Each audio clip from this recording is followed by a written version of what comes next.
Yo, what's up, everybody? Welcome to another episode of the Prop Wiz. I'm your host, the Wiz. Dude, I've been going live a lot, man, because there's been a lot happening. There's a lot that's been dropping. Again, yesterday I think I did the Darth Vader and the Anakin Skywalker hot toy figures that are dropping. One of those artisan figure, I believe. And today, INART dropped photos of the Dark Knight figure that they're doing. They're doing 1/12 scale figures, which from my understanding is new. I went on INART. I didn't see any other 1/12 figures, so I think this is their first time diving into that scale. They've been doing, of course, 1/6 scale figures up to this point. At least that's what everybody's been hype about, their 6 scale figures. So 1/12 scales, a little bit different. I still collect that. My love is for 1/6 scale figures, but I do have collecting a collectible addiction or collecting addiction. I don't know what the proper title for it is. Whatever that disease is, I got it. I collect stuff. I buy stuff, especially if it's Batman, Spider-Man. Man, I got Labyrinth. Dude, I got Avatar, the cartoon Avatar. That's when you know you got addiction. You got an addiction to this collecting thing. You start buying just whatever, dude. I even got Mickey Mouse over there. I got issues. So with that being said, man, 1/6 scale figures don't drop all the time. And they're expensive. Even when they do drop, they're up there. So the other scales, 7-inch figure, 8-inch figures, anything under that, I usually collect. Now the 1/12 scale figures specifically is a Mezco that do the 1/12. They got the brand that's 1/12. Them things can cost $130, $140. This one right here, look, I'm talking about it and we ain't even showing it. This right here is at $69. So it's at $70. I'm guessing it's going to be with shipping and everything probably closer to $90, which isn't that bad, man. Just looking at this, the only thing I see different between this figure and that 1/12 brand, again, that 1/12 brand is a little bit different, a little bit more expensive, is that this bad boy does have joints or whatnot. Like the 1/12 brand usually have actual clothes on it. But with that being said, man, when I saw this, I actually thought this was a 6 scale figure. I was just looking at the head sculpt. I did already cheat. I looked at a good number of these photos already. I probably looked at about 10 photos that was on the screen. I didn't realize that it scrolled down. I'm looking at it. There's 32 photos. So there's a lot of photos I haven't seen yet that I'll be seeing for the first time here today to see if, to determine if this is worth getting, man. Again, first picture, head sculpt, costume. You can see the joints, but this particular toy, in fact, even when other brands have done this, even when, who was doing the Batman? Was it Hasbro? I can't remember who was doing Batman figures when these movies first came out. But even those older style figures, this particular figure lent itself to that with the joints and everything because of how layered his costume is. Like even this, I can see the joints, but there's so much going on in the costume. The joints aren't distracting at all, if that makes sense, at least in my opinion. Dope photo. So they got some images that's reminiscent of the movie, letting us know how realistic this thing is. Beautiful cape too, by the way. We got some action shots, which is the importance of those joints, I guess, to let us know he's that he does have a wide range of motion. Yeah, for sure. So it's crazy. The joints takes away some of the realism, but the joints gives him the motion where you can put him in these poses that is giving it a level of realism, right? Like this looks real dope, man. Especially at this 1/12 scale, dude. This looks the head sculpt is that's what's selling everything. To be honest with you, that head sculpt is definitely Christian Bale. Like even with the mask on, come on, dude. I got the Hot Toys version of this. I got both of them. I got the first one they released, and then recently they re-released it. I think they had changed the body. Definitely looks better, like both of them. But with the mask on, this is a very toyetic looking design in general. I can't explain it. It's one of my favorite Hot Toys figures in some ways, but in some ways it's like, man, it's just specifically when he has the mask on and how rubbery the suit looks. This is the 1/6 scale that I'm talking about, but even that sometimes doesn't look as realistic. You know what I'm saying? Something about the mouth area. I'm not seeing that here, is my point. This actually looks, it's INART. So I guess they're living up to that name, man. We are expecting a lot from the sculpts or whatnot. And dude, they did an awesome job with this. All right, cool. Now I doubt his gear lights up. They got a light up effect, but I doubt it lights up. Okay, this is the whole look without the cape. The joints, man. The joints is it again, but for this scale, this isn't bad at all. He's not wearing clothes. I guess I'm wondering how far have they dove into the 1/12 scale collectibles? Like, are they going to be doing a lot more of these? And if so, are they going to be doing the ones with the clothes? If it has clothes, will they be making real clothes? I'm wondering that. You know what I'm saying? Because again, these joints aren't super duper distracted, but but you can tell they're there. You know what I'm saying? But I think it's priced reasonable. Don't get me wrong, $100 is a lot of money for a figure this small. But do we buy imported from Japan figures this size, sometimes smaller, for more? Dude, I got a Transor Z figure over there that cost me well over $100. So, oh my Lord, look at that, yo. If you told me that was real, I would believe you. So this is where now I'm looking for the joints. So I see the joints because I'm looking for it. But that is a beautiful picture. If I just looked at it and you was like, "Hey, that's Christian," got this cool picture of Christian Bale, I would have believed you. This is dope. All right.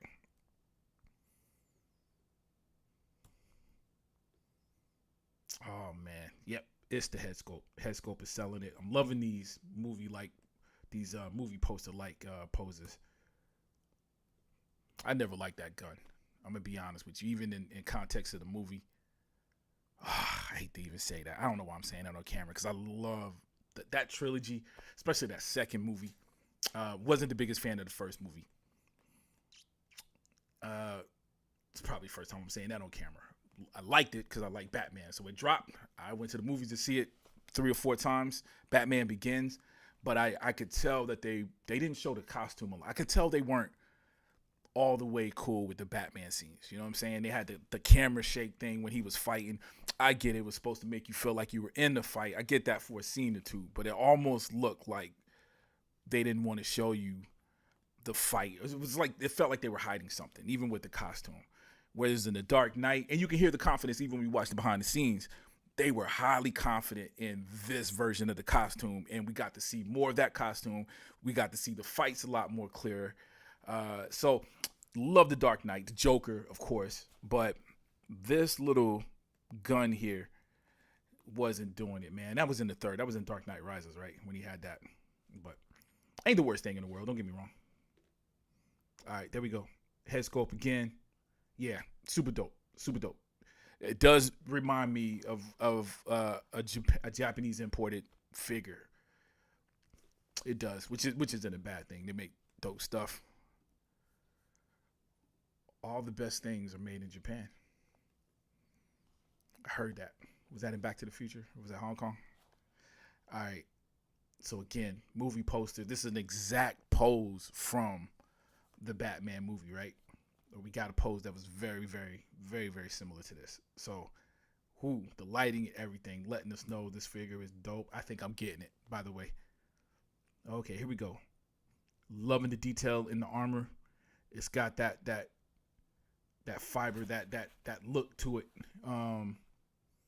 The cowl has some texture on it. I don't know if you guys can see that. Let me see if I got a bigger view. I don't. I thought I did. I don't. But it is that's dope. That's dope. Oh, what did they do? Did you change the lighting? Oh, what? It's a different face sculpt, it looked like. Dude, that's very subtle, isn't it? Anyways, okay. Full body. Again, definitely movie poster. That's from the second movie. So this is advertised as TDKR, which threw me off at first because I was like, that's The Dark Knight Returns. I forgot that the last movie is called Rises, The Dark Knight Rises. So it's labeled as The Dark Knight Rises, but of course the suit didn't change much, if at all, from the second movie to the third movie. So really it's just accessories that changed. Ooh, look at that. Okay, we're going through it. Because I think we got the point. What is this? This is Superman about to fly pose. What is that? It's a horrible Batman pose. Okay, that's dope. And there we go with the accessories. That's everything, showing the cape. I love the cape got that same element. The 6 scale version had these little pegs that plugged in, so it looked like they're using that same thing. Super dope. I'm imagining the weapons are good because I got the McFarlane version of this. Of course, the McFarlane version is not going to compare to this at all, but this is super dope. Y'all. Okay, we back at number 1. That is my favorite photo. This is the one that did it. Though some of the last ones are cool. These are all promotional stuff. I think I can find this. So, dude, big up to INART, man, because they actually used a lot of poses either from the movie or from some of the posters or whatnot. That's an obvious one. So, I don't know, man. I think it's dope. It looks dope. I'm not going to lie. I said I was going to get it. I'm probably going to sleep on it a little bit more, but $69 isn't a lot. Or I might see if it comes out at one of my favorite shows, because this is on their website directly. I don't know if you guys will be able to see all that on the screen, but it is $69. Payment option. Your only payment option is a full payment, $69 plus shipping due now. So the $69 plus shipping is paid up front. Yeah, I might get it, man. I might get it. This ain't too bad. Pre-order time. I don't know when this bad boy is actually coming out. Estimated shipping time, second quarter of 2025. So right around the corner, essentially. So I don't know, man. Might cop it. I think it's dope. Again, I think it's dope. You know what I'm saying? I just copped the 112 Spider-Man. Not Spider-Man. Not nowhere near Spider-Man. I got an Indiana Jones. I got a Rambo recently. Those are the only 2 that I can think of off the top of my head. There might be some more in this collection. I do have a Beetlejuice on the way. Now, I will say the accessories that come, because I was talking about the price, but the accessories that come with them joints are massive. Like, it was just a lot to it. So that additional price wasn't that bad. And I chalk it up to just how iconic those characters are, the ones that I got. Again, I got Rambo and I got Indiana Jones, man, 2 from the 80s. You know what I'm saying? So it's rare that you have the opportunity to get figures from our childhood. Now, like, I gotta imagine one day they'll probably stop making these joints, man, because I don't know how big that stuff is with the younger cats now, right? Like, so they're just strictly making this stuff for us that grew up during that time period, and probably a handful of people that are attached to it now. And then of course I got Beetlejuice on the way. All 3 of those I feel like are iconic. I paid that. The price I paid was basically that. I chalked it up to that. It's not figures that especially that small, because if I'm not mistaken, 112 is even smaller than, your average 7. They are smaller than your average figure, your McFarlane figures or your Marvel Legend figures, which is not really fair to compare to those, because again, these are a little bit more high tech. They're a little bit more high tech, but they're smaller as well. So I don't know. Probably gonna cop it, man, but I'm gonna sleep on it today, man. Probably read y'all comments, man. Leave me some comments, man. Let me know what you guys think. Is this a yay or a nay? Let me know what's up. You guys have actually helped me make the decision on whether I pull the trigger on this as well. Do you collect this scale? Are you one of the people that collect? Because I feel like a lot of the 1/6 scale people that I talk to, it's like they're in that scale, man. My boy Pedro, my boy Lou, actually, man. I think I've seen his stuff in the background. He seems like he has everything, dude. So I think I'm more similar to that, where I collect a lot of stuff, including full scale, 12 scale, 6 scale, every scale. You know what I'm saying? So let me know, anyways, what you guys think about this figure, particularly. Do we got too many Batman figures? You know what I'm saying? They've been making the Dark Knight. They've been wearing Dark Knight out since these movies drop, yo. It feels like there's not a year or 2 years that go by they don't drop some kind of Dark Knight series figures. But I'm a Batman fan, man, so they probably do it for me. I'm probably gonna get this. Let me know in the comment section. Also, if you like this video, please take the time to hit the like button. If you haven't already, please subscribe. Before that, I am going to be on Comic Book Talk with Friends tomorrow on 1/6 Scale Man's page. It's if you go to my main page, I got all my little friends listed below, somewhere below there. So if you're not already following him, make sure you follow him, so that way you can catch me on that show on Mondays, and I'm also on there on Wednesdays. So yo, as always, I love you guys to death, and I'll check you out next time. All right, peace.